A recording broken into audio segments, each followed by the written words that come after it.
burs ücreti yetmiyor. Çünkü en basitinden KYK yurt ücretleri 1000 küsürden başlıyor. Ben mesela 1100 lira veriyorum. Bu 4000 liranın 1100 lirasını KYK'ya verdikten sonra, yurda verdikten sonra ne kadarı elimizde kalıyor? Bu kalanla da ne kadar geçinebiliriz? Yani düşünüyorum mesela ben bir kadın olarak bir ay boyunca işte gerek hijyen ürünleri, işte gerek işte sosyal hayatım ya da işte en basitinden işte yemek. Çünkü niteliksiz yurtlar, niteliksiz yemekler demek. Yemekler niteliksiz olduğu için de hani, çoğu öğrenci doymuyor. Doysa bile niteliksiz olmasından kaynaklı aldığımız besin değeri düşük oluyor. Bundan dolayı işte ekstra yemek yemek zorunda kalıyoruz. Ve yemekler zaten pahalı. Hijyen ürünleri de mesela pedler neredeyse 200 küsür, 300 liraya yaklaşmış durumda. Hani bir ayda 2 tane ped alsak hiçbir şekilde yetmiyor. Geçen ay neredeyse 1000 liraya yakın İzmir Kart'a para attım. Hani, ve çoğu zaman işte okula gidiyorsun, geliyorsun. Aynı zamanda işte başka yerlere gitmek zorunda kalıyorsun. Yani, iade falan oluyor da işte aktarma falan ama yine de yetmiyor. Habire karta para yükleyerek geçiyor günüm benim. Öyle. 90 dakikanın kaldırılması da hani daha çok maddi anlamda sıkıntıya soktu öğrencileri. Çok fazla ücret alıyor zaten İZBAN. Bir çekiyorsun 40 lira. Yani kartına belli bir miktar olması lazım ki binebilesin İZBAN'a. Yani o olmadığı zaman öğrenci ne yapacak? Bu bursu sadece öğrenciler harcamıyor.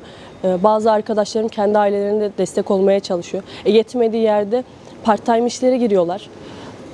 İşte o da mesela yurtta ben mesela giremiyorum çünkü girmem lazım aslında bana yetmiyor ama yurt giriş saati sıkıntısı olduğu için kendime uygun bir iş bulamıyorum. Kendine uygun iş bulan insanlar da hani düşün ya bir öğrencisin haftanın neredeyse 4 günü falan okula gitmek zorundasın yani. Hafta sonları ya da işte cumartesi fark etmiyor. Bu günler çalışmak zorunda kalıyorlar. Ne ara dinlenecek bu öğrenciler? Ne ara çalışacaklar? Sürekli bir kölelik üzerinden yaşamlarını sürdürmeye çalışıyorlar. Yani. Ve şey de bu maddi yetersizlik psikolojik anlamda da öğrencileri çok zorluyor. Hem gelecek kaygısına itiyor.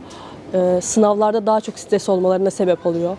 Benim birçok arkadaşım her sınav dönemi hem maddi kaygılardan dolayı hem de işte geleceksizlik kaygısından dolayı hani sürekli ağlıyorlar, sürekli kendilerini çok yıpratıyorlar yani. Psikolojik olarak da çok etkisi oluyor. Yani şöyle hani bir noktada sadece bursun artması değil, alım gücünün de değişmesi gerekiyor. Hani sen bursu 10.000 yap, bir öğrenci hani bir şey alamadığı sürece alamıyor yani. Çünkü alım gücü önemli bir noktada. Çünkü aynı zamanda asgari ücret de mesela arttı ama ne kadar işe yaradı artması? Alım gücü olmadıktan sonra bence bir noktada hani ekonominin düzelmesi lazım ki bursun artması önemli oluyor bence. Yani öncelikle bize bu açıklanan KYK zammı bizim üniversitelerimizde kendi yemekhanelerimizde 2 öğün yemek yememize bile izin vermeyen bu bütçeyle bizim beslenmemize dahi imkan tanımayan bir burs ve bu bursla geçtim ki yurt ücretimizi ödeyip ulaşım hizmetinden yararlanmamız gitgide olanaksızlaşıyor. Bilinçli olarak gençlerin yoksullaştırılmak istendiğini düşünüyorum. Bu bütçenin başka hiçbir açıklaması olamaz. Özellikle geçtiğimiz günlerde zaten 90 dakikalık bizim ulaşımdaki aktarma hakkımız İZBAN'da kaldırıldı ve bu kaldırılmayla beraber hayat çok daha zorlaştı. Çünkü İzmir için İZBAN yani İzmir Banliyö hattı bizim çok sıklıkla kullandığımız bir ulaşım aracı. Ben 9 Eylül Üniversitesi'nde okuyorum ve 9 Eylül Üniversitesi'nde özellikle metro hattı da olmadığı için biz İZBAN'ı çok sık kullanıyoruz. Ve bu sıklıkta kullanımda eğer bizim aktarma hakkımızda kaldırıldığı zaman günlük minimum 60 lira yani 15 gidiş 12,5'dan İZBAN artı aktarmayla beraber minimum 60 lira ulaşıma vermemiz gerekiyor. Bu da minimumdan hesapladığımız takdirde yine gidiş dönüşle beraber aylık 1800 liraya yakın bir meblağ çıkarıyor. Dışarıdan yemeğe de itiliyoruz aslında. Yurttaki yemekhanelerimiz, okuldaki yemekhanelerimiz bir öğrencinin beslenebilmesi için çok yetersiz. Yurtta ya da okuldaki yemekhanelerde düzenli olarak bir yemekte görmek istemediğimiz besin olmayan, bunu burada nasıl dile getirebileceğime çok emin olmadım. Besin olmayan ve bir yemekte olmaması gereken materyaller çıkıyor ve zaten beslenemiyoruz. Dışarıdan yememiz gerekiyor. Bunları da göz önünde bulundurmazsak ki İzmir'de beslenmenin de çok pahalı olduğunu düşünüyorum. Ama yurtlar da çok güvensiz. Yani günün sonunda bizim velimize haber verilmesi ya da verilmemesi şu açıdan önem arz etmiyor. Zeren Ertaş'ta gördük çünkü. Zeren Ertaş da kendi yurdunda katledilen bir öğrenciydi.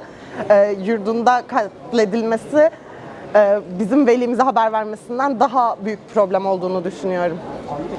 Bence bir KYK bursu minimum tutarda asgari ücretin yarısına endekslenmiş olması ve her yılda benzer oranda artması gerekiyor.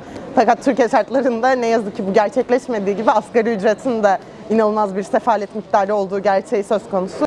NATO'ya 11,5 milyar TL bütçe ayırıyor ve savaş ve rant politikasına sermayeye her yıl milyarlar akıtılıyor.